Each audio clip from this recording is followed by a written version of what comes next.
All right, so welcome to the Kerr Wildlife Management Area e-postcard draw hunt for 2025. Me and my son both got drawn on this hunt.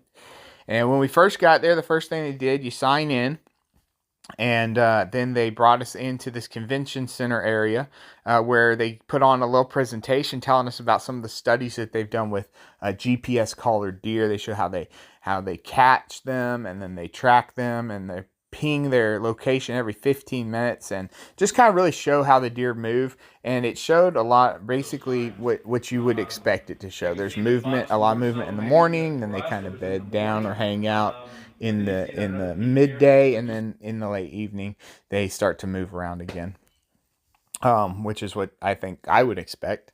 And then we did orientation.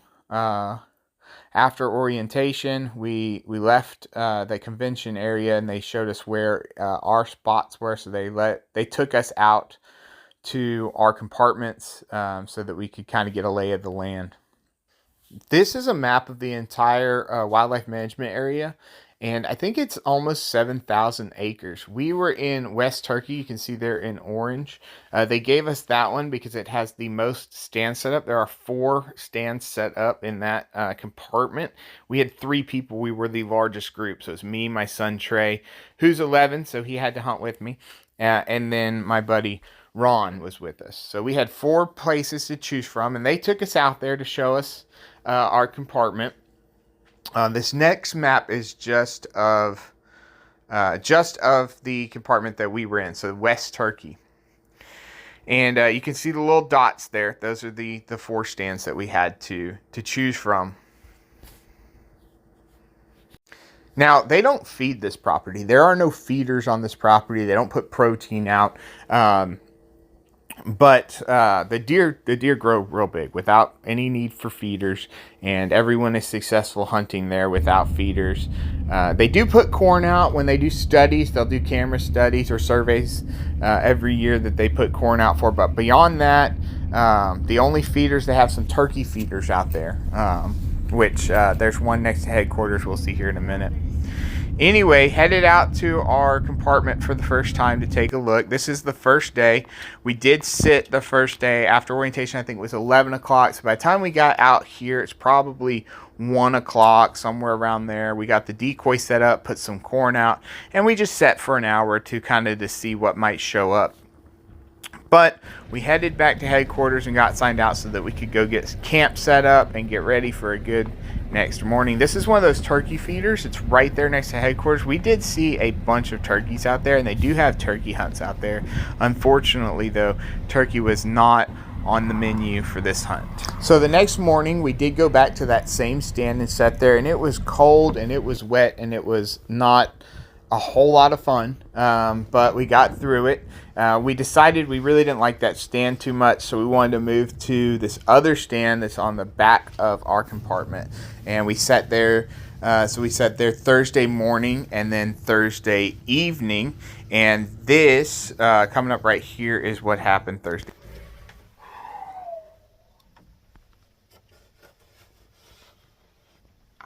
I just smoked a big one, and I can't stop shaking.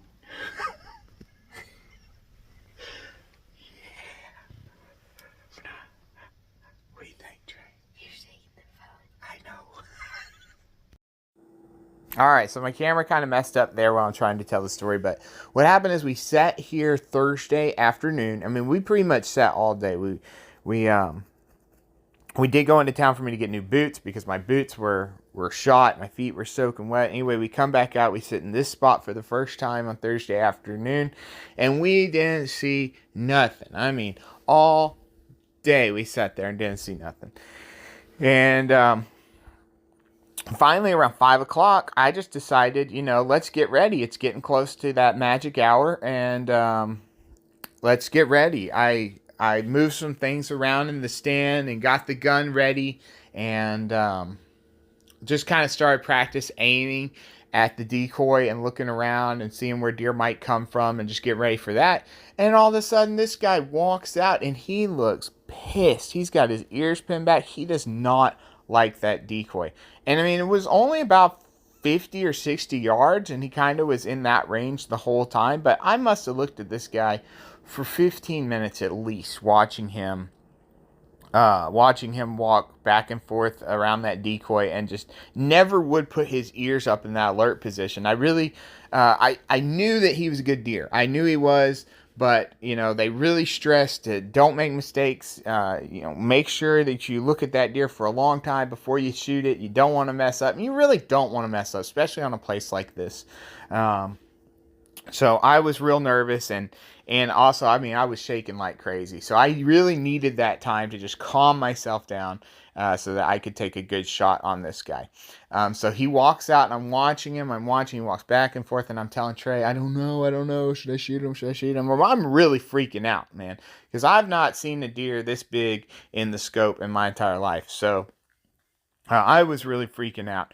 Anyway, about the time I decide I'm gonna shoot him, he starts to walk away, and I'm like, oh no, did I just blow it? You know, I can't believe I just blew it. And then he turns around and comes back, and he's sitting there eating corn. And finally, I decided to take the shot on him, and I shot him, and it was a great shot. And he jumped up like a stallion, front legs straight up in the air, and he went higher than I've ever seen a deer jump in my life. It was absolutely crazy. I wish I'd got it on camera.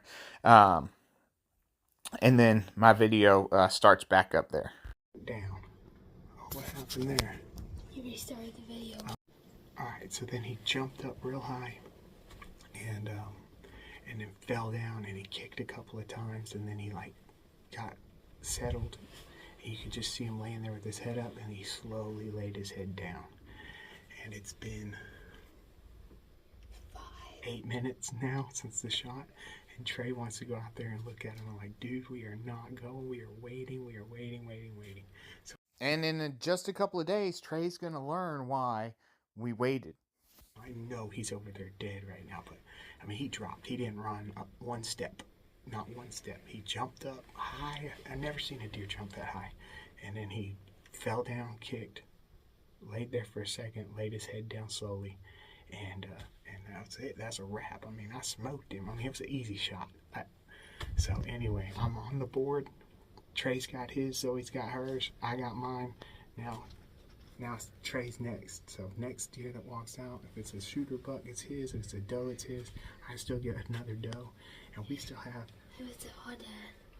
If you want, he wants to shoot an oddad, but they haven't seen any here since September, so we'll see. But hey, I'm on the board. I never felt buck fever like that, I don't think. So, smoked him, excited, can't wait to get a good look at him. Okay. So, yeah, they're just Gave like it another year. yeah. He needed another year. They're just like old men, you know. They're when they're running does, and then they get to that age. I just have 1 or 2 does out there, and so they put everything in the antler growth instead of the running around. They put it in our animals exactly. Well, you know, my hunters, how do I judge the age of a deer? Well, I have a judging device that I carry with me all the time. It's right there. You see that on a deer? That's 5.5, 6.5 year old. Oh, he's good. He's got a lot of fat in him still. Tell me that again. We had a lot of noise from that hoist. So, That's got some big dudes on it, huh?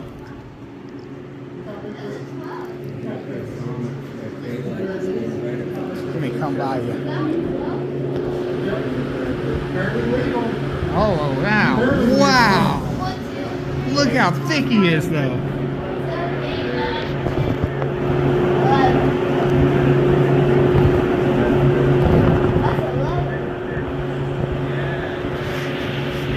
Wow. Some nice looking deer.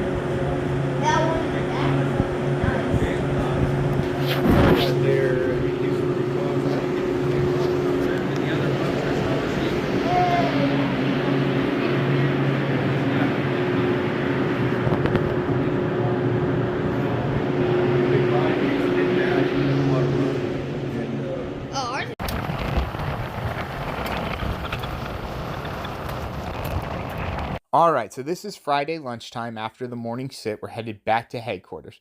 On Thursday evening, I shot the deer. We field dressed him. We hung him up in the cooler. Now we're getting ready to skin and quarter him. We couldn't find an entry or exit wound on this deer the night before. So now we're really excited to see what this 7.62 by 39 did to this deer.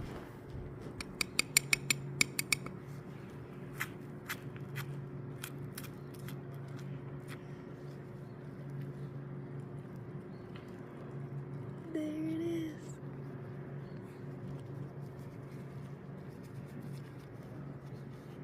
Oh,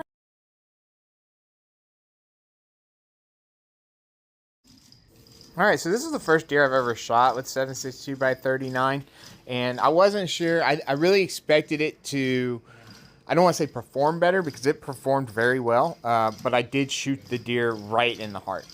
So it did not destroy a lot of meat. It did not exit all the way. It got caught in the hide there, as you could see. Now this is a rub that we found right next to where I shot that deer. I mean, we did not see that before I shot the deer. This is the next day I'm putting out more corn, and that was pretty cool to see. All right, here we are, last day of the hunt, Sunday morning, and Trey is just itching to shoot something, man. He's like, what if we don't see anything? What if we don't see another one? I said, dude, we're going to see something. We moved back to that other stand because we really hadn't seen much, so we thought, all right, here we go. Last chance, let's try a new spot. And as you're about to see, it really worked out for us. No, I would wait till he turns and gives you a good shot. I would wait until he's broadside. okay. Oh, that's good. If you felt confident, take your time, breathe slow, and when you squeeze the trigger, remember to squeeze the trigger slowly. Take your safety off.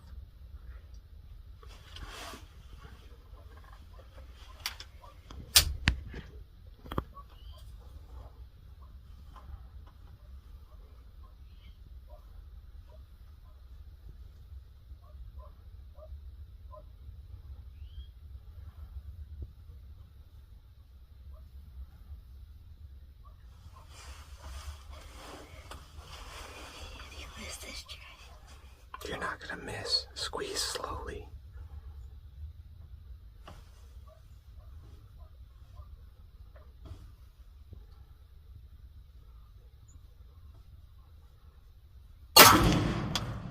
Yes! Good! Got him! Yes! Woo! He dropped! Dropped him! He Freaking didn't even smoked jump. him, He dude! didn't even jump! Woo! Did he jump? I don't think so. I He got it just, on like, video. He just dropped sideways. Dude, okay, put it on safety. He just dropped sideways. Holy crap, dude! Dude, yeah! that might be a... And this is where Trey learns why we waited after we shot my deer. But we were just so excited. I mean, you can see we're jumping up and down. We're high-fiving. We're making all kinds of noise. And that deer got up and ran full force. I mean, right at us. He ran about 40 yards. And I told Trey, give me the gun. And I'm getting ready to try to shoot him again. And I really didn't want to shoot the deer for Trey. I really wanted Trey to have his own shot. But we were not going to let this guy get away. See what I mean? So, anyway, I started, got him in the sights as he's running, and I probably didn't even have a shot anyway. We were celebrating because, if you can see in the video, Trey dropped that bug. Just went.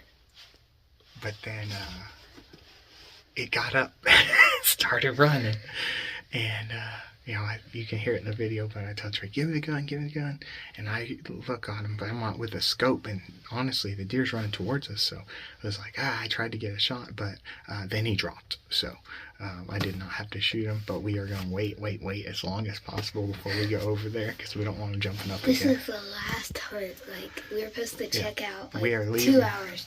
We have to be out of here at noon today, and it's 8:30. So we are very excited to see what he looks. Here, put your hat on. Those horns look fake. Okay, stop saying that. Look at this little kicker on the back. That's cool.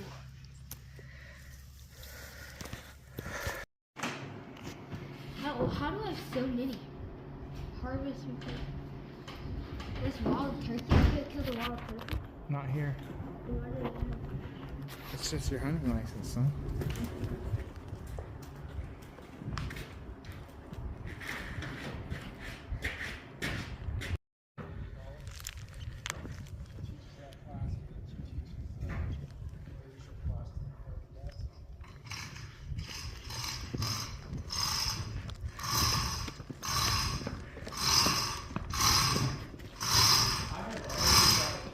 Can you like cut this off or something?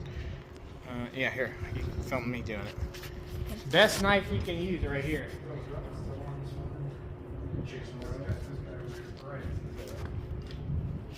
I wanna think take it from that here? yeah, it's good. $2 fillet knife from the Walmart in Galveston. No way. Yeah. That's pretty much all I use anymore. Like this, I Yeah. buy these at the. I think you You're did. okay. You did this. No, I didn't. You just said that. Really? I just got it on camera, dude. Just pull down on the skin hard. It's okay if you mess it up there. You just don't want to mess it up down by the closer to the chest and head.